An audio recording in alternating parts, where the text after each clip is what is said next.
Bueno, me complace darle la bienvenida en esta parte del programa al doctor Carlos Jiménez. Él es otorrinolaringólogo y con él vamos a estar hablando de esta especialidad que es la rinología. Quisiera, bueno, primero darle la bienvenida, doctor, por acompañarnos. Gracias, con todo el gusto del mundo, cuando sea necesario. Noticias de aquí. Bueno, primero hablar sobre esta especialidad, la rinología, que tiene que ver, por supuesto, con la nariz, ¿no? Pero específicamente, ¿qué le pudiéramos decir en palabras sencillas a nuestra audiencia? Sencillas para la audiencia podemos decirle que es una subespecialidad de todo otorrino. Después de nosotros realizar estudios durante 3 años de posgrado, hacemos una segunda especialidad, más que todo enfocado en la parte funcional y estética de la nariz. Y todo lo que son los senos paranasales, incluyendo desde cirugías por endoscopia o por cámara, como la parte estética de la nariz, que es una de las cosas que últimamente se ha puesto más de boca en boca con respecto a los pacientes del día a día. Ok, ¿y cuándo un paciente debe ir al otorrino, por ejemplo? ¿Cuáles son esas enfermedades más comunes que podemos decir, voy al otorrino? De pronto siento que no respiro bien o tengo sangrado, o sea, ¿qué señales pueden llevarme a una consulta? Una consulta, todo depende si es una consulta de emergencia. ¿Cuándo debo ir al otorrino? Todo paciente que tenga sangrado por la nariz, obstrucción nasal persistente, que le aparezca moco, que todos los días, aquellos pacientes alérgicos, los cuales cada vez que se levanta tienen que estornudar, es recomendable ir con el otorrino.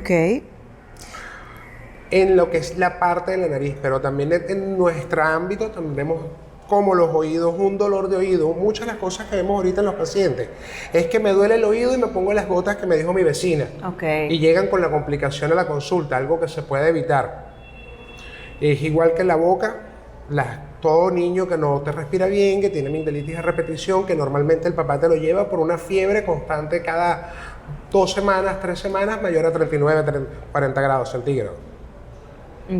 Ahora, doctor, pregunto si esto sucede o no en el caso de la nariz.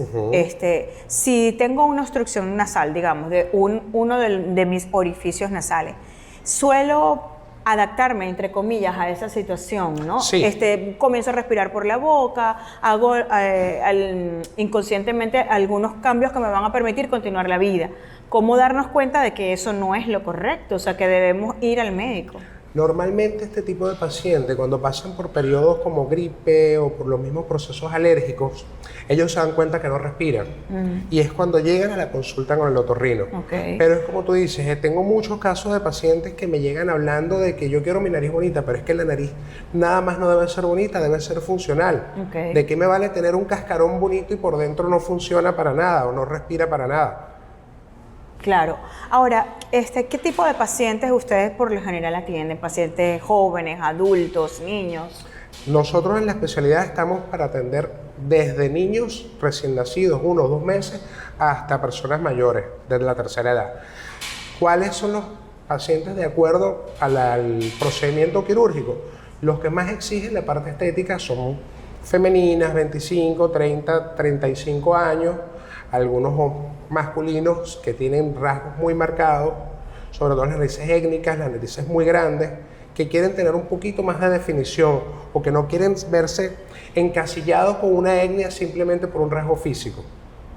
Esos son los pacientes que acuden a la parte estética. Me llama la atención que dice que un bebé desde 2 meses. O sea, ¿qué puede ir, por ejemplo, qué puede presentar? Una patología congénita desde un niño de 2 meses hasta una otitis media a repetición, porque abarca hasta la forma en que la madre lo alimenta, me puede ocasionar alguna complicación en el bebé. Usted decía algo que me llamó la atención, decía, bueno, una persona sí tiene moco, pero ¿se supone que todos los días debemos tener o no? No religiosamente, yo no todos los días debo pararme con una rinorrea anterior o vulgarmente, como te diría el vecino, con una chorreadera de agua por la nariz, como me llegan muchas personas diciéndome. ¿Tienes rinorrea? ¿Qué es eso, doctor? Cuando bota moca, no, yo cada vez que me paro estoy botando agua por la nariz. ¿Y por qué sucede cuando nos levantamos y en el resto del día como que normalmente se equilibra? Por la posición. Por la posición comenzamos al dormir de un lado o del otro, nos empezamos a dormir con la boca abierta, no hay el buen intercambio de aire y eso hace que se nos retenga más la mucosidad dentro de las fosas nasales. Entonces, con ir a una consulta, ¿cuáles son esos exámenes, digamos, que un otorrino puede mandar a hacer para...? De acuerdo a lo que vamos viendo en la consulta es que vamos a solicitar los exámenes. Siempre digo algo muy sencillo, hay exámenes que son muy costosos y no se encuentran en todos lados y a veces le tenemos un poquito de miedo, pero de acuerdo a los hallazgos iniciales, es que tú decides qué le vas a pedir al paciente, que sea una rayos X, una tomografía, y de ahí es que tú vas a partir, al ponerle un tratamiento médico, confirmarlo con una imagen para ver qué decisión tomar con el paciente, si estás buscando la parte funcional. Decía algo importante también el doctor Carlos, con respecto a que lo que me dijo el vecino, ponte esto, ponte lo otro, y vemos a veces, oye, se me dificulta respirar, uso gotas, y algunos pacientes se hacen adictos a esas gotas. ¿Qué pasa con esto, con la automedicación y el uso de las gotas? El uso crónico de gotas, esas gotas son vasoconstrictores. ¿Qué hacen ellas? Todos los vasos que se encuentran en la mucosa de la fosa nasal están muy superficiales. Me los cierran y me disminuye, es lo que me permite la abertura de la fosa nasal y la mejor respiración. Todo paciente que me responde a gotas con una congestión permanente y me responde a la gota es un paciente que puede estar indicado para cualquier procedimiento. Al pasar de los años, el uso indebido de las gotas puede ocasionarnos lo que llama una rinitis atrófica, toda la mucosa se nos atrofia y se siente un síndrome de una nariz vacía. Y es cierto que eso de alguna manera produce como una adicción a las gotas. No adicción, sino es la resistencia a la respuesta al organismo. La primera vez que me la coloco en la mañana y puedo pasar todo el día sintiéndome bien, pero mientras más la voy usando, la tengo que ir usando más seguido. Ok, perfecto. Ya hablábamos en la parte anterior de todas esas cosas que nos pueden causar, no digo alarma, pues, pero sí estar pendiente para poder ir a una consulta. Y hablaba el doctor Carlos que también muchos pacientes acuden porque quieren ver un cambio en su rostro y sin duda la nariz forma una parte muy importante de eso, ¿no? Decía que las mujeres entre los 25 años o 35, sí. Pero yo le quiero hacer una pregunta, doctor. Cuando vamos avanzando en edad, nuestra nariz se transforma, pierde, como decir, los pechos que se caen o algunos de los pómulos que se caen. ¿Qué ocurre con la nariz cuando vamos avanzando en edad? Por medio de la edad, los mecanismos de sustentación de la misma, de la punta, empiezan a disminuir. Decimos que por gravedad. Y a veces es como esos pacientes que tienen perfiles muy bonitos, totalmente lisos, y al pasar del tiempo le aparecen esas jivas, que van como esa jiba de camello a nivel del dorso. Muchas veces he visto pacientes que te preguntan, ¿a qué edad puedo operar a mi hijo o a mi hija? A partir de los 15, 16 años, pero siempre sabiendo que tal vez en 20, 30 años va a necesitar un retoque, va a querer un retoque, porque nosotros mientras más pequeño es el paciente, mientras menos edad tiene, yo intento ser más conservador, porque tengo una teoría en esta parte en la cual yo digo que menos es más, y prefiero meterme luego 2, 3, 4, 5 meses después de una primera cirugía a quitar un poquito, a tener que reponer, que eso sí es más difícil. Oye, sí. Así es, ¿no? Y después que está el daño hecho es un poco difícil, ¿no? Pero ahora, ¿qué tan frecuente es que una persona más de 50, mira, se me está bajando la nariz, pueda ir para hacer un ajuste, de tratar de volver a la naturalidad que había? Sí, me han llegado varios pacientes ya casi a punto de estar en la tercera edad, pero que quieren darle como un segundo auge a la vida, una segunda energía, y que comienzan con pequeños detalles, pueden ser la nariz, o algunos hacen lipo con algunos cirujanos plásticos, y todos van llegando, pero es la forma de sentirse más jóvenes, más vivos. Así es. Y para ese tipo de pacientes, ¿qué recomendación se hace? Para ellos lo mejor es hacer una valoración preoperatoria completa. Desde todos sus exámenes, un buen cardiólogo que la realice. Como siempre le digo, yo no opero en cosas pequeñas, me gusta operar en clínicas donde tengamos todas a la mano para cualquier inconveniente, porque son cirugías donde tenemos pacientes con anestesia general que no sabemos qué complicación nos puede dar en cualquier momento de eso y que nos pueda acarrear responsabilidades hasta legales a nosotros como cirujanos. Claro, por eso en la Policlínica San José es uno de esos espacios. Es uno de esos sitios ideales que contamos con todos los servicios para poder estar tranquilo, y el familiar o el paciente estar tranquilo. Ahora, volviendo a la parte estética, que estábamos hablando de eso, pero ya la gente un poco mayor, debe ser que ya yo voy en camino a eso y empiezo a sentirme curiosidad sobre esos temas. Los muchachos jóvenes, las chicas, sobre todo somos un país en donde la belleza es importante, somos reconocidos como uno de los países con las mujeres más bellas. ¿Cómo quieren tener la nariz las mujeres venezolanas? O sea, ¿hacia dónde vamos? Hay dos dilemas, hay dos caminos. Algunos buscan la nariz muy definida, muy de Miss, muy fina, y hay otros que quieren narices naturales, que ni siquiera se le noten que están operadas.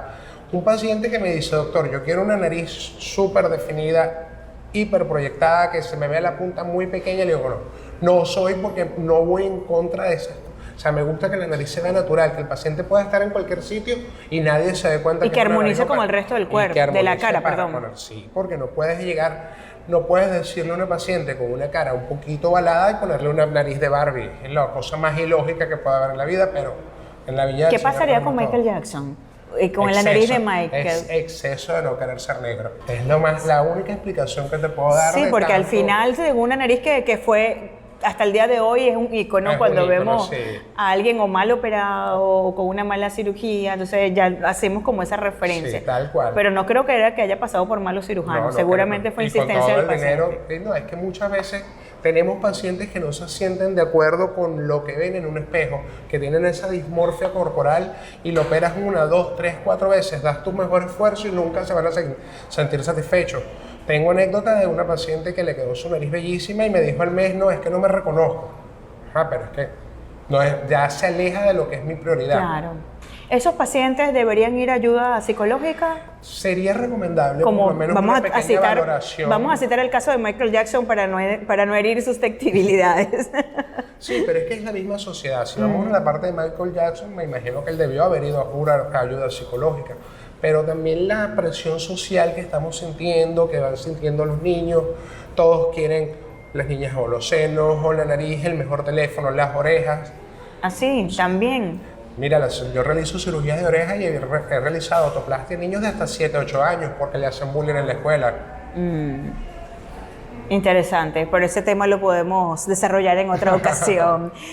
Bueno, doctor, ¿qué recomendaciones nos puede dar más allá, la parte estética para ese cambio que requerimos, pero también para tener un cuidado de la nariz? Porque de pronto la tenemos allí y forma parte y nos permite respirar, pero no sé si hay un cuidado especial que debemos tener con ella. El mayor cuidado que le puedo decir yo a mis pacientes es que la nariz no se puede estar estrujando, no podemos, la queremos sonar de un lado para otro, hacia arriba, hacia abajo, no, simplemente con delicadeza. Porque cada movimiento que le vamos dándole más tensión a los mecanismos de sustentación de la punta y al final termina una raíz caída, desviada, un tabique desviado que nos va a ocasionar a la larga una obstrucción nasal. ¿Quienes usan piercing tienen alguna consecuencia para la nariz? No tienen ninguna consecuencia, muchas veces que se debilite el cartílago como tal. Ok, perfecto. Bueno, las redes sociales del doctor Carlos Jiménez Law, para que lo puedan seguir. También lo dejamos en nuestros videos, en las cuentas que tenemos de Noticias de Aquí, nuestro canal de YouTube, Twitter, Instagram y nuestra página web. Agradecida, doctor, por habernos atendido, por habernos aclarado todos estos temas.